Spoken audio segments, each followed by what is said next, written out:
22 दिसंबर रात्रि 8 बजे जयपुर दिल्ली राष्ट्रीय राजमार्ग स्थित राजकीय बीडीएम हॉस्पिटल के बाहर दवा व्यापारी पर अज्ञात बदमाशों द्वारा सरेआम फायरिंग की जाने के 8 दिन बाद भी पुलिस द्वारा अपराधियों को नहीं पकड़े जाने के विरोध में स्थानीय व्यापार महासंघ द्वारा मीटिंग आयोजित कर 29 दिसंबर कोटपुतली बंद का आह्वान करते हुए अतिरिक्त जिला कलेक्टर डॉक्टर सत्यवीर यादव को ज्ञापन सौंपा। तो वहीं आज दोपहर 11 बजे नगर व्यापार महासंघ के अध्यक्ष मैथिली शरण बंसल के नेतृत्व में स्थानीय पालिका तिराहे पर एक आम सभा का आयोजन किया गया, जिसके अंतर्गत नगर व्यापार महासंघ से जुड़े वक्ताओं द्वारा यह निर्णय लिया गया कि सरेआम व्यापारी पर फायरिंग कर दिया जाना क्षेत्र की सुरक्षा व्यवस्था पर एक सवालिया निशान है। स्थानीय व्यापार महासंघ द्वारा उपखंड अधिकारी थाना इंचार्ज को पर्याप्त समय दिए जाने के बावजूद भी अपराधी अभी पुलिस की गिरफ्त से बाहर है, जो कि विचारणीय बात है। स्थानीय सभी व्यापारिक संगठनों का व्यापार महासंघ को जिस तरह से समर्थन मिला है, यदि शीघ्र पुलिस द्वारा अपराधियों को गिरफ्तार नहीं किया जाता है तो शांतिपूर्ण बंद कब उग्र आंदोलन का रूप धारण कर ले, इस पर स्थानीय प्रशासन को विचार करना होगा।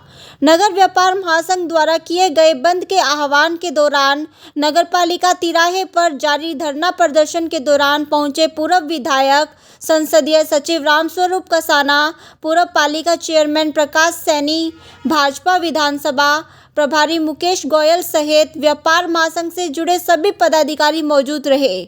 नहीं पहुंचे तो स्थानीय विधायक राज्य मंत्री राजेंद्र सिंह यादव।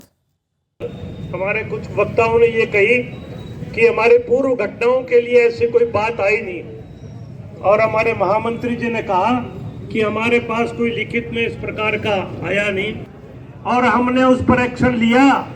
लेकिन हमने तो एक्शन लिया, लेकिन वादी ने जाकर के समझौता कर लिया।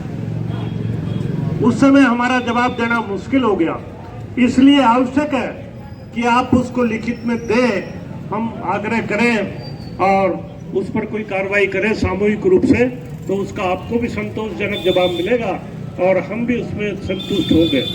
व्यापारिक लेन देन में एक आवश्यक बात यह है कि जब तक हमारे पास कोई कानूनी अधिकार नहीं होगा, हम उसमें कोई कार्रवाई कर नहीं सकते।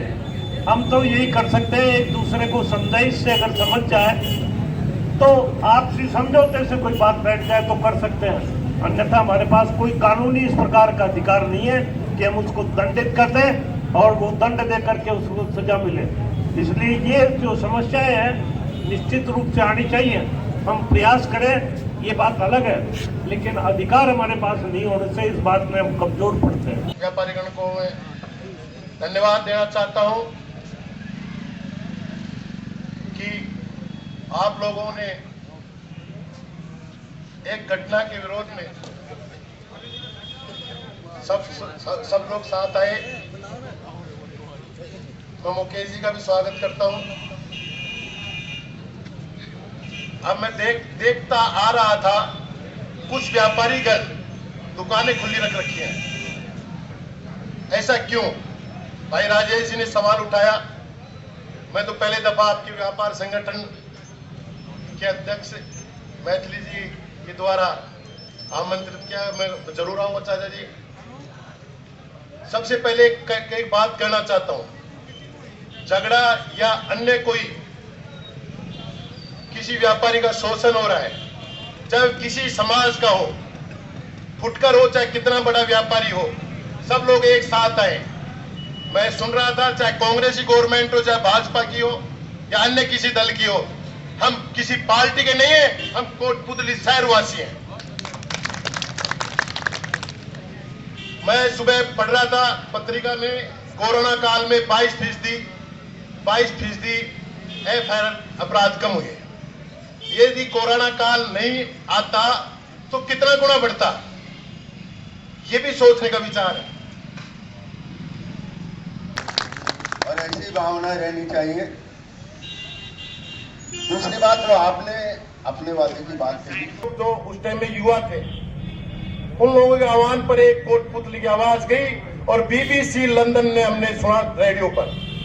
वो आंदोलन, उसके बाद में कोई आंदोलन नहीं हुआ। क्यों नहीं हुआ? क्यों? अपने आपस में फूट है। अपन देखते हैं कि MLA है, मंत्री है, ये पार्टी का है, काम निकालो यार, सरकार है। अरे काम तो निकल जाएंगे, लेकिन उस व्यापारी पे क्या बीती जिसको गोली मार के गए। गोपालपुरा रोड पे एक व्यापारी पे छर्रा लग के गया, आज तक क्या हुआ मालूम पड़ा नहीं। थोड़े दिन में जोश रहता है, लेकिन ये ऐसा आंदोलन चलाओ तो एक कोटपुतली मिसाल बने कि कोटपुतली की जनता और व्यापारी जागरूक है और जानती है कैसे ये कांड हो रहे हैं।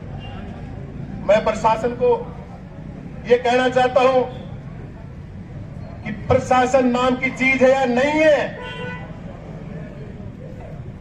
चुनाव में जो भी होती है, मैं चुनाव की बात नहीं करना चाहता रमेश जी, लेकिन जो जिन आपके आधार पर ओवरलोडिंग का हो, चाहे अवैध खनिज का हो, चाहे अवैध वसूली का हो, आज व्यापारी बेचारा पिटता वगैरह। जब भी कोई व्यापारी की बात आती है, हम सब एक हैं और एकता अगर है तो इसका निवारण है। हम सब एक रह के आज व्यापार बंद करके यहाँ बैठे हैं तो प्रशासन की बात जाएगी, तभी कुछ सुनवाई होगी। आज हम सब अपना कारोबार बंद करके यहाँ बैठे हैं, अपनी बातें रखेंगे, प्रेस मीडिया में जाएगी। तो आज यह खुलासा नहीं होता है तो आगे हड़ताल लंबी भी करेंगे। इसमें हमारी यूनियन का, कार्मिक एसोसिएशन का, व्यापार मंडल के साथ है।